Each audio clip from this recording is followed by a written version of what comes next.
नमस्कार. कचरा संकलन व वाहतुकीनंतर घनकचरा व्यवस्थापनातील पुढील महत्त्वाची पायरी म्हणजे कचऱ्यावरील प्रक्रिया. यामध्ये ओल्या कचऱ्यापासून खत निर्मिती किंवा बायोगॅस निर्मिती करता येते व सुक्या कचऱ्याचे पुन्हा वर्गीकरण करून पुढील प्रक्रियेसाठी पाठवण्यात येतो. आज आपण पाहणार आहोत शहर स्तरावर सोप्या 8 टप्प्यांमध्ये ओल्या कचऱ्यापासून उत्तम खत निर्मिती कशी करता येते.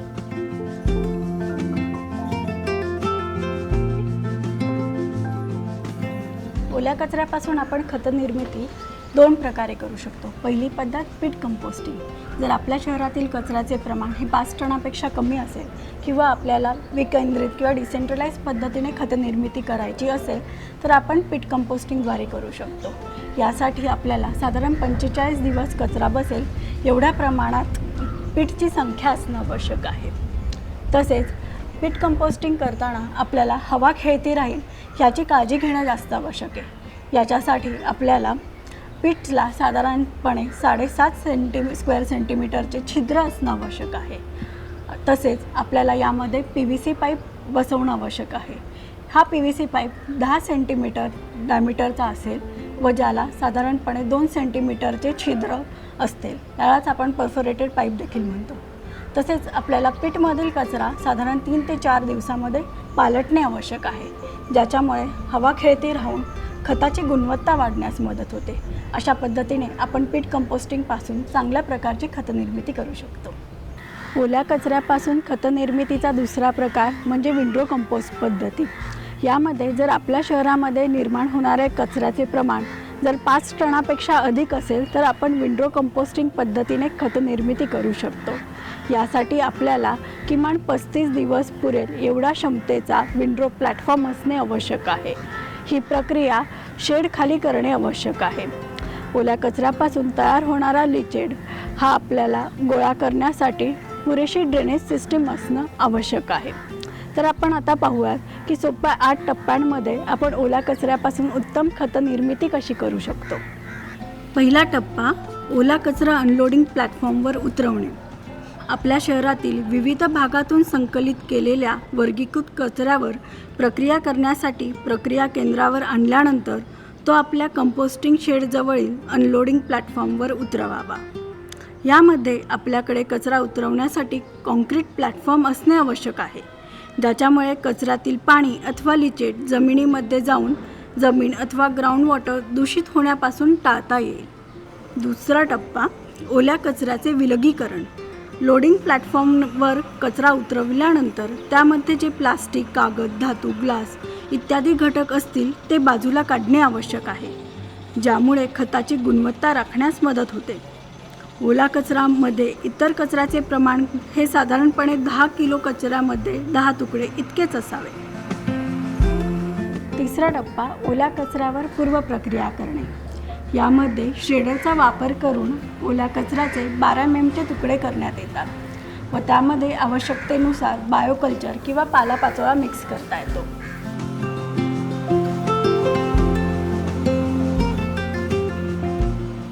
जर आपल्या शहरात पावसाचे प्रमाण अधिक असेल तर आपण स्क्वीझरचा वापर करून ओल्या कचऱ्यातील अतिरिक्त पाणी काढून टाकावे.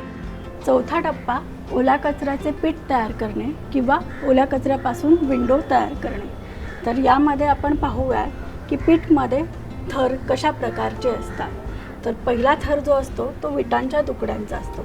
यामध्ये साधारणपणे 15 सेंटीमीटर जाडीचा विटांच्या तुकड्यांचा थर देणे आवश्यक असते. दुसरा थर हा तयार झालेल्या खताचा किंवा मातीचा असावा, ज्याच्यामध्ये आपण 10 सेंटीमीटर जाडीचा थर देऊ शकतो.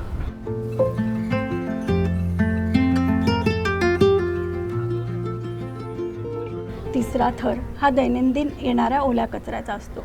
ओला कचरा आल्यानंतर तो श्रेड करून त्याच्यामध्ये आवश्यकतेनुसार बायोकल्चर व पालापाचोळा मिक्स करून आपल्याला तिसरा थर बनवायचा आहे. तसेच चौथा थर हा आपल्याला हलका मातीचा थर त्यावर द्यायचा आहे.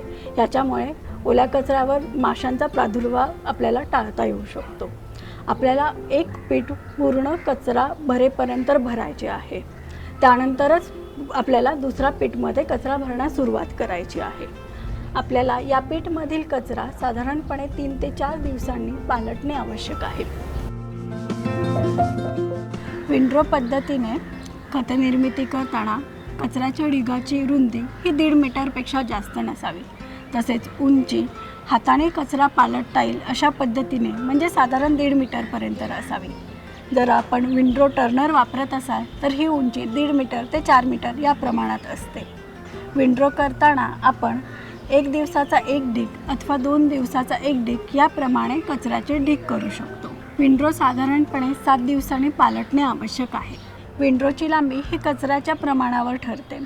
यामुळे आपण एका दिवशीची एक कचऱ्याचा ढीग किंवा जास्तीत जास्त 2 दिवसाचा कचरा एका ढिगामध्ये ह्या पद्धतीने विंडोची रचना करू शकतो. कंपोस्टिंगबाबत काही महत्त्वाच्या गोष्टी.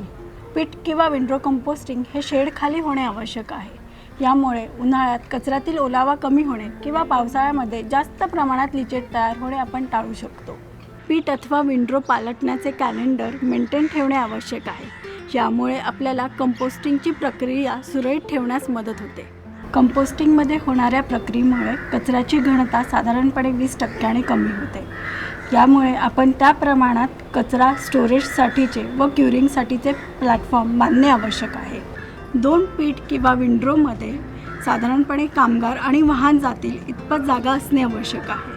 तसेच एकाच रोमधील 2 पीट किंवा विंडोमध्ये 4ही बाजूंनी कामगारांना फिरून कचरा पालटता येईल इतपत जागा असणे आवश्यक आहे. कंपोस्टिंगच्या प्रक्रियेदरम्यान तयार होणारा लिचेट टँकमध्ये गोळा करण्यासाठी प्लॅटफॉर्मला पुरेशा प्रमाणात उतार असणं आवश्यक आहे. या लिचेटचा योग्य निचरा झाला नाही तर कंपोस्ट तयार होण्यास अधिक वेळ लागतो. 5वा टप्पा तयार खत काढणे. पीट कंपोस्टिंग पद्धतीद्वारे खत निर्मितीसाठी साधारणपणे 45 दिवसाचा कालावधी लागतो. तर विंडो पद्धतीने कंपोस्ट करताना तो कालावधी 35 दिवसांचा असतो. यानंतर तयार झालेले खत आवश्यकतेनुसार 16 mm किंवा 20 mmच्या चाळणीतून काढावे व पुढील प्रक्रियेसाठी न्यावे. ओला कचऱ्यापासून खत तयार झाले आहे की नाही हे आपण कसे ओळखू शकतो? तर तयार खताचा रंग हा मातकट किंवा काळपट असा असतो. त्याला मातीचा सुगंध येतो व त्याला पुरेसा ओलावा असतो. 6वा टप्पा खताचे क्युरिंग करणे. यासाठी तयार झालेले खत ढीग करून 14 ते 21 दिवस शेडखाली ठेवणे आवश्यक आहे व त्यानंतर 4 mmच्या चाळणीमधून काढून पोत्यामध्ये भरून ठेवावे. खताच्या क्युरिंगमुळे खतातील जीवाणू स्टॅबिलाईज होण्यास मदत होते. तसेच खताचा pH ratio, carbon nitrogen ratio balance होण्यास मदत होते. क्युरिंग केल्यामुळे खतातील जीवाणूंची प्रक्रिया थांबते व स्टॅबिलाईज केलेले हे खत आपल्या शेती किंवा बागकामासाठी वापरणे योग्य असते. जर क्युरिंग न करता ते खत आपण बागकामासाठी वापरले तर झाडांना इजा होऊ शकते. 7वा टप्पा खताची गुणवत्ता तपासणी. ओल्या कचऱ्यापासून तयार झालेल्या खताची गुणवत्ता चांगली असणे खूप महत्त्वाचे आहे. ह्या कचऱ्यामध्ये जर काही धातू किंवा प्लास्टिक मिश्रित असेल आणि असे खत शेतजमिनीस वापरले तर याचा दुष्परिणाम शेतजमिनीवर व पर्यायाने मानवी आरोग्यावर होऊ शकतो. यामुळेच FCO नॉर्म 2013 नुसार खताची भौतिक व रासायनिक तपासणी करणे खूप आवश्यक आहे. तर आपण नगरपालिका स्तरावर ओला कचऱ्याची गुणवत्ता कशी राखू शकतो हे पाहूया. सोपं. ओला कचऱ्यामध्ये जर ओलावा मॉइश्चर कंटेंट जास्त असेल तर पालापाचोळा किंवा कोकोपीट ॲड करावं. खतामधून दुर्गंधी येत असल्यास किंवा खताचा रंग काळसर मातकट होत नसल्यास कंपोस्टिंग करताना ओल्या कचऱ्यामध्ये हवा खेळती राहणे आवश्यक आहे. अशा प्रकारे जर आपण नियोजन केले तर खताचा pH देखील बॅलन्स होण्यास मदत होते. रासायनिक चाचणी दरम्यान खतामध्ये नत्राचे म्हणजेच नायट्रोजनचे प्रमाण जर कमी असेल तर कंपोस्टिंग करताना आपल्याला पालापाचोळ्याचे प्रमाण वाढवणे आवश्यक आहे. रासायनिक तपासणी दरम्यान खतामध्ये जर पोटॅशचे प्रमाण कमी आढळले तर आपल्याला ओल्या कचऱ्यामध्ये केळांच्या सालींचे प्रमाण वाढवणे आवश्यक आहे. तसेच खतामध्ये जर फॉस्फेटचे प्रमाण कमी असेल तर दुग्धजन्य पदार्थ म्हणजेच दही, ताक याचे प्रमाण वाढवणे आवश्यक आहे. खताचा नमुना कसा बनवा? तर आपल्या तयार बॅचमधून 4 ते 5 ठिकाणाहून आपल्याला सॅम्पल घ्यायचे आहे.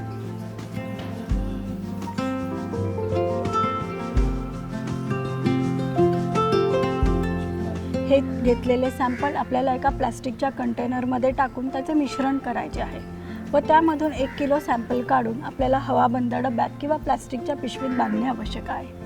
हे तयार झालेले 1 किलोचे सॅम्पल आपल्याला सरकार मान्य प्रयोगशाळेत पुढील तपासणीसाठी देणे आवश्यक आहे.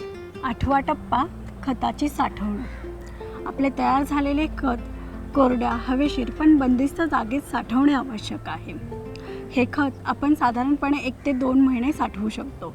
त्यानंतर खतातील गुणवत्ता तत्त्वे कमी होऊ शकतात. तयार झालेले खत विक्रीसाठी नगरपालिका, आसपासचे शेतकरी किंवा जवळपासचे सेंद्रिय खत विक्री केंद्र यांच्याशी संपर्क साधू शकतात. डिपार्टमेंट ऑफ फर्टिलायझरच्या निर्देशनानुसार रासायनिक खत निर्मित करणाऱ्या कंपन्यांना सेंद्रिय खत 50% वापरणे अनिवार्य आहे. या अनुषंगाने आपण आपल्या आसपासच्या रासायनिक खत निर्माण करणाऱ्या कंपन्यांना संपर्क साधू शकता व आपल्या सेंद्रिय खतासाठी फॉरवर्ड लिंकेजेसचे मार्केट तयार करू शकता. जायच्या आधी शहर स्तरावर सोप्या 8 टप्प्यांमध्ये ओल्या कचऱ्यापासून उत्तम खत निर्मिती कशी होते आपण पुन्हा बघूया. शहर स्तरावर सोप्या 8 टप्प्यांमध्ये ओल्या कचऱ्यापासून उत्तम खत निर्मिती कशी करता येते.